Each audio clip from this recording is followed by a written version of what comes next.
वृंदावन का एक साधु अयोध्या की गलियों में बड़े प्रेम से राधे कृष्ण जपते हुए जा रहा था।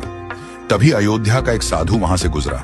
उसने यह सुनते ही कहा, अरे भाई, जपना ही है तो सीताराम जपो, ये टेढ़े का नाम क्यों जपते हो? वृंदावन वाला साधु यह सुनकर भड़क गया और बोला, जरा जुबान संभाल कर बात करो। हमारी जबान पान खिलाती है तो लात भी खिलाती है। मेरे इष्ट को टेढ़ा कैसे कह दिया? अयोध्या वाला साधु बोला, इसमें गलत क्या है? तुम्हारे कन्हैया का नाम ही टेढ़ा, कृष्ण उनका धाम टेढ़ा, वृंदावन। और वृंदावन वाला साधु बीच में बोल पड़ा, चलो मान लिया नाम और धाम टेढ़ा है, पर उनका काम भी टेढ़ा है, ये तुम कैसे कह रहे हो? अयोध्या वाला साधु मुस्कुराकर बोला, तो सुनो, यमुना में नहाती गोपियों के कपड़े चुराना, रास रचाना, माखन चुराना, ये कौन से सीधे लोगों के काम हैं? और सच बताऊं, आज तक मैंने उन्हें कभी सीधे खड़े नहीं देखा। यह सुनकर वृंदावन के साधु को बड़ी बेइज्जती महसूस हुई।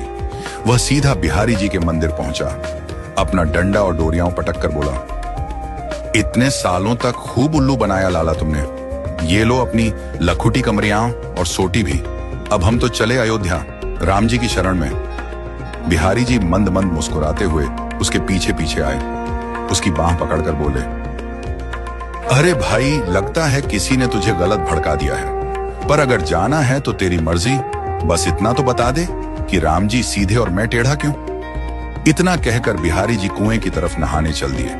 वृंदावन वाला साधु गुस्से में बोला, नाम टेढ़ा कृष्ण, धाम टेढ़ा वृंदावन, काम सारे टेढ़े। कभी कपड़े चुरा लिए, कभी गोपियों के वस्त्र, और सीधे खड़े तो आज तक किसी ने देखा ही नहीं।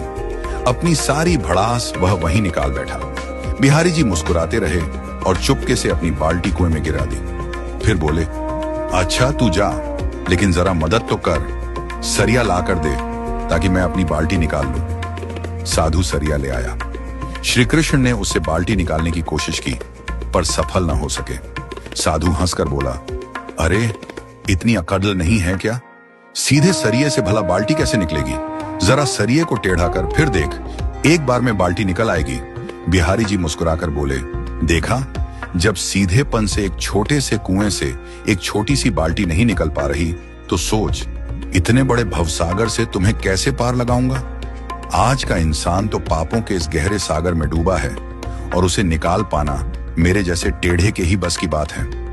यह सुनकर साधु की आंखें भर आईं, उसके भीतर का भ्रम टूट गया। वह गदगद होकर बिहारी जी के चरणों में गिर पड़ा और आंसुओं से भीगा स्वर में जपने लगा, राधे कृष्ण, राधे कृष्ण।